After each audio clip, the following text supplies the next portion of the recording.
Айша, бағаныш, мен саған сенемін деп ойыңды айтасың. Кез келген оқушы. Мен саған сенемін, өйткені сен адал досың. Тамаша. Аслан, мен саған сенемін, себебі сен адалсың. Аржан, мен саған сенемін, себебі сен анатомия туған жерде тапқансың. Ой, келінім. Біз сізге сенеміз, өйткені сіз жақсы білесіз. Рахмет, тамашалар. Өз-өзіне сенемін деп қосылып қойса. Жақсы балалар. Енді бүгін біз Қалима Бүтібаева зертханасында сабағымызды өткізіп жатырмыз. Сондықтан сабақтың өн бойында ой тастау, ойланту технологиясы бойынша сабағымыз жүзеге асады. Бұған дейін біз бесеудің хаты шығармасын бірінші сабақ талдаған болатынбыз. Ендеше бүгін қазір осы шығармаға қатысты қандай ой пікір бар екен сәйкес келетін қабырғаны шарлау, қабырғадағы ой әдісі жан-жағымызға қарайық. Қандай ойлар бізге сәйкес келеді екен осы шығармаға. Тұрсаңыздар болады, жүріп қарасаңыздар болады. Айта ғой. Бұлай айналып, мына жақтаңдар, қай жаққа барсаңдар. Жағлайды. Жақсы. Тұрсын жұртбайдың пікірі сәйкес келеді дейді. Қандай ой екен? Оқылып. Қазақ зиялылары жазған бесеудің хаты қазақ тәуелсіздік жолындағы күресінде үлкен орны бар хат. Себебі халқы миллиондап аштан қырылып жатқанда өзінің пікірі мен қарсылығын білдірген, халыққа жаны ашыған азамат нағыз зиялы. Сондықтан да бұл 5 адамды халықтың рухани күші, темсері деп атауға болады. Олар адамдықтың, азаматтықтың үлгісіне айналды. Тамаша. Тұрсын жұртбай. Неге бұл пікірді алып отырсыз? Қандай қатысы бар біздің драмаға? Менің ойымша бұл пікірде қазақ тәуелсіздігінің бастауында айтылған, яғни сол кезде халқы миллиондап аштан қырылып жатқан кезде қазақ зиялылары өздерінің қарсылықтарын білдіріп, пікірлерін білдіріп, тарихта мәңгі орнын қалдырып кетті. Енді мына жақ қабырғаны шармайыншы, қандай пікір ой сәйкес келеді екен? Тіл білімі деп тұр, кел балалық деп тұр, Шерхан Мұртазаның ойы тұр. Қай ой бізге сәйкес келеді екен? Тамаша, айта ғой. Құқымен намсыз өлгеннен, өлгеннен. Бесеудің хаты деп аталады, ал қазіргі таңда бізге хат не арқылы келеді? Айфон келеді, яғни телефон арқылы келеді, WhatsApp арқылы келеді екен. Жақсы. Ендеше міне сіздерге SMS-тер келіп тұр, мынандай хатты кез келген алып, топқа бөлініп алсаңыздар.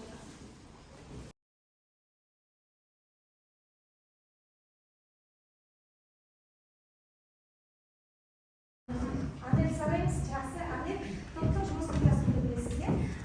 Екінші топ әдебиетшілер тобында кім топ басшысын сөйлейсіз? Тоғжан, бір ауыздан Тоғжан жұмысын үйретесіз. Бағалар критериялар және айтып, шығарманың көркемдік құндылығын анықтап бағалаймыз және тарихи құндылығын анықтап бағалаймыз. Сонымен қоса сіздердің алдарыңызда өзін-өзі бағалау парақ тұр. Күнделікті сабағымызда қолданамыз. Соны әр тапсырманы орындап отырған кезде және аты-жөндеріңізді жазып қойыңыздар, белгілеп отырасыздар және дискриптор мен балл саны критериялар алдарыңызда ұсынылған. Енді құрметті оқушылар, мен сіздерге үй жұмысында осы шығарманы бойынша дайындалып келуге берген болатынмын. Ендеше қазір дөңгелек үстел әдісі бойынша дискрипторлар алдарыңызда тұр. Сұрақтарға жауап беріп қойсек.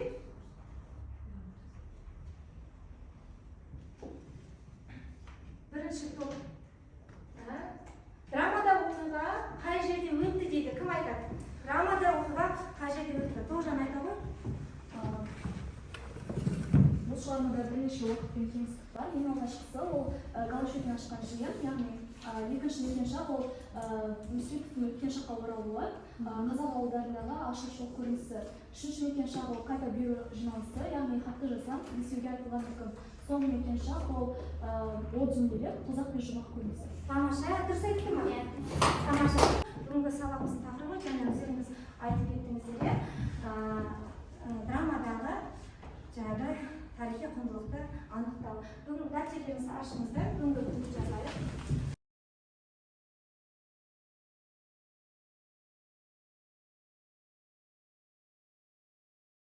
Сабағымызды ой қозғау мен бастайық.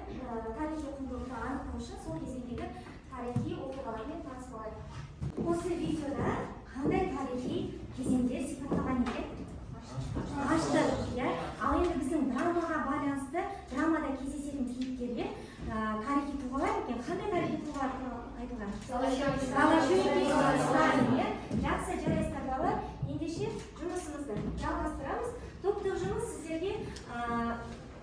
себебі бұл әдісімен жаңағы Қанипа Батырбаеваның ойланту, ой тастау технологиясын сабақтың өн бойында жүргіземіз ғой. Бірінші топ сіздерге инсерт әдісі жаңа көрген ақпараттарыңызды, тарихи құбылыстарды байланыстыра отырып, егер бұл шығармада тарихқа қатысты ақпарат болатын болса, В белгісін қоясыздар. Егер тарихи шындыққа сәйкес келмейтін ақпарат болса, минус белгісін қоясыздар. Сонымен қоса сіздерге QR код берілген. Мұнда жаңа берілген ақпараттар, тарихқа қатысты ақпараттар мақалалар жинақталған.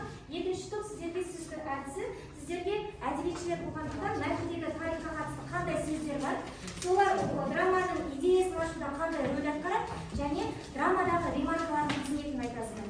Сіздерге бүкіл драмада кездесетін тарихи сөздерді мен QR сөздікке жинақтап отырмын, қажеттісін ғана қолданамыз. Бағалау критерийіміз балалар қазір осы жұмыс арқылы біз тарихи құндылықты анықтап бағалаймыз. Ал бағалаймыз өз-өзімізді және парақшамызға міндетті түрде және ертең әдісімен бағалаймыз. Ал кеттік, бастайық.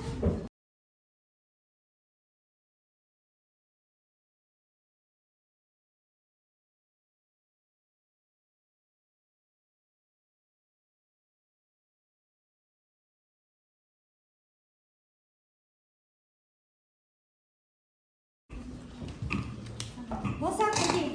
Болды ма бірінші топ? Бір, екі. Жақсы. Болды ма екінші топ? Болды ма? Қане, бір, екі. Драмадағы ақпараттың тарихи ақпаратпен сәйкестігіне келетін болсақ, біз оларды В әрпімен белгіледік. Ең алдымен Голощекин, міне авторлардың біреуі. Бұлар О басында алтау болған. Мүсірепов, Батаулин, Алтынбеков, Қуанышев, Дәулетқалиев және Қарабаев деген үзіндіге біз В белгісін қойдық, себебі 1932 жылы 4-шілдерде хат жолданғаны ол тарихи факт болып табылады. Тамаша, жаңа да сіз айтып кеттіңіз. Дұрыс деп ойлаймын, сіздер қалай ойлайсыздар? Дұрыс па ақпарат? Астықпен қамтамасыз ету керек. Соны жеделдет. Ұқтың ба? Шай. Байқа. Біз осы үзіндіден ашаршылық туралы ойды байқадық. Және де жаңағы QR код арқылы алған мәліметтерден және көрген бейнероликтен біз ашаршылықтың 1930-1932 жылдарын қамтығанын біле алдық. Сол жылдарда ашаршылық ауыл шаруашылығын ұжымдастыру нәтижесінде пайда болған. Ағаштың түбіне екі елес шыға береді. Біреуі Рысқұлов, біреуі Мүсірепов. Осы үзіндіні алдық. Өйткені мұнда автордың шешімі ретінде ана дүние берілген болды. Ал ана дүниенің барын жоқ екенде әлі ешкімді көзі жеткен жоқ. Және ол қазіргі кезде дәлелденбеген деп ойлаймын. Дәлелденбеген деп ойлайсыз. Мен де келсем, сіздер келсеңіздер ме? Енді ұнады ма? Қандай ақпарат ұнады? Ұсыныстарыңыз бар ма? Қандай ақпарат ұнады? Айта ғой. Тарихи шындықпен сәйкес келетін ақпарат және тарихи шындықпен сәйкес келетін ақпараттарды толықтай айтты. Жақсы, жарайсыздар, қойылыңыздар. Екінші топ басшысы кім шығады? Сөздер салыстыра келіп, сол шығармада ең жиі кездесетін сөздерге тоқталатын болсақ. Қандай сөздер? Коммунистік партия әлемдегі бірқатар елдерде құралған марксист саяси ұйымдардың ортақ атауы. Панчеркист ұлы түркі халықтарын біріктіруге, өзара нығайтуға үндейтін жалған қоғамдық саяси Октябрь революциясы 1917 қазан күні Санкт-Петербургте болған саяси тарихи оқиға. Бұларды қайда білесіздер? Тарих оқыңыздар ма? Тарих сабағында? Жақсы. Ал кеттік. Коммунистік жүйенің мойындалмай өкімде шығарылды. Бұл сөздер драманың идеясына жүр үлкен рөл атқарды. Екінші сұрақ болған сіздерде ремаркалардың қызметі қандай қызмет атқарады екен? Егер де біз ремаркалар шығармада қандай қызмет атқарады деген сұраққа келетін болсақ, шығармадағы ремаркалар үш түрлі қызмет атқарады. Біріншіден ол автордың кейіпкерге деген көзқарасын көрсетеді. Оны біз мына жердегі Мүсірепов бағдарлана, дауыс дөрекі деген жерлерден байқаламыз. Ал екіншіден кейіпкердің іс-әрекетін немесе мінез-құлқын көрсетеді. Оны біз құрамыз жағымпаздана, елеусіз жан-жағына қарап деген жерде көруімізге болады. Ал егер де біз оны қазақ тілімен байланыстыратын болсақ, қазақ тілінде көсемшенің жұрнақтар жасалған байқадық. Тамаша деп ойлаймын. Мен сіздер қалай ойлайсыздар? Ұсыныстарыңыздар ма? Жоқ. Ұнады ма? Қай ақпарат ұнады? Қазақ тілімен байланыстырған. Байланыстырған ұнады екен. Тамаша, отыра отырыңыздар. Келесі балалар, жақсы ғой. Жеке жұмыс жасайық сіздер алдарыңызда. Қайтыңыз. Алдарыңызда драмадан толық нұсқасы берілген. Бірінші топ сіздер тек қана теңеу мен эпитеттерді ғана қарастырасыздар. Екінші топ сіздер әзіретші болғаннан кейін мақал мәтелдерді тұрақ сөздік кестері болса қарастырасыздар. Бір-екіден ғана алсақ болады, жеке жұмыс. Кластарымыз уақытта аяқталды. Бір, екі. Тамаша. Балалар, бірінші топ сіздер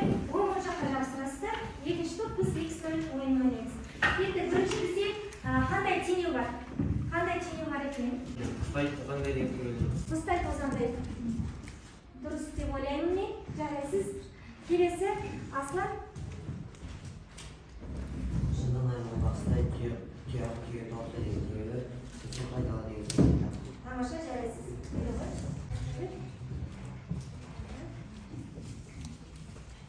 Жарайсыз. Жақсы, екінші бізде мақал мәтелдер, иә? Алмағай, қандай мақал мәтел таптық? Келсеңіздерші таптап тұрайық. Бұл қате кететін Жауды аяғын жыңалы, және төремен кіріспе, күштімен кіріспе деген мақал мәтелдер таба. жарайсың, келсесіздер ме? Нөлге жабыстыра кеттік. Ануар. Мүсірепте халық айтса қауіп айтпайды деген мақал мәтелдер келіседі. Жарайсың, сіз қалай ойлайсыз? Нөлге қойып жатыр екен, жарайсың. Жаңақтан қазақ айтқан соқайғанға соқай тағамбардың ой емес еңкейгенге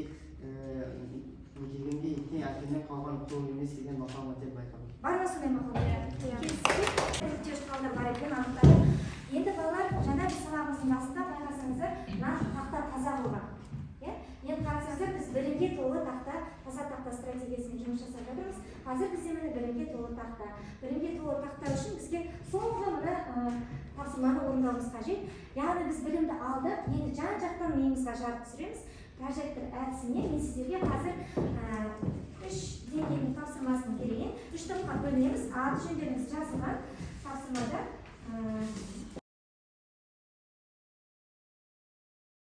Бір, екі, жақсы, алтыншы бастайық.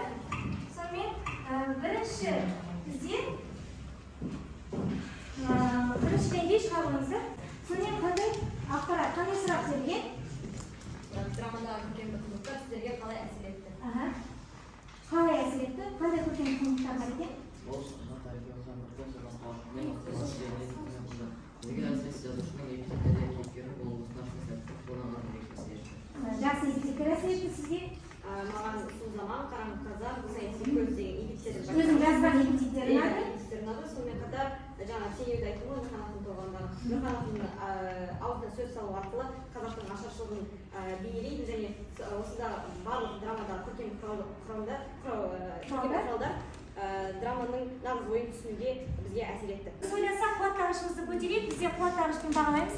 Егер 100% дұрыс болса, 100% бұйылған қуаттағыш, 75% болса, біреу 75% деді, біреу толған қуаттағыш деді, 100% тамаша отырамыздар. Рахмет. Екінші деңгей шығарылыңыздар. Қандай сұрақ берілген екен?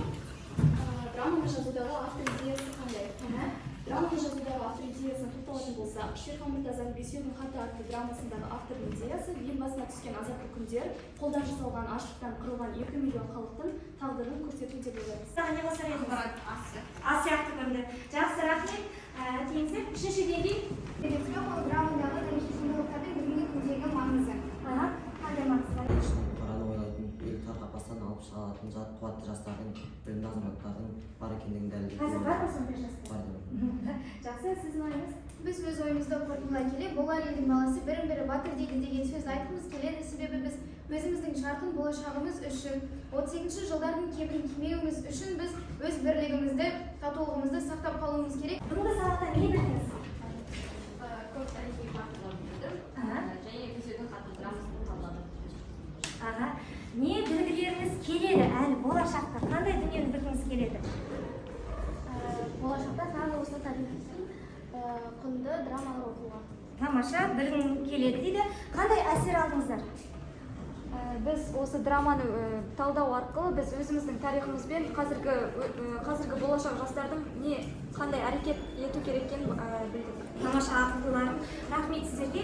Қазір өзіңізді бағалау парақтарын өткізесіздер, сол бойынша да сіздер бағалайын. Үй жұмысы балалар, осы шығармадан алған әсерлеріңіз бойынша ой толғап жазып. Сіздер эмоцияларыңызды, сабақтан алған әсеріңізді. Мұнда өткіземіз және эмоцияңызды.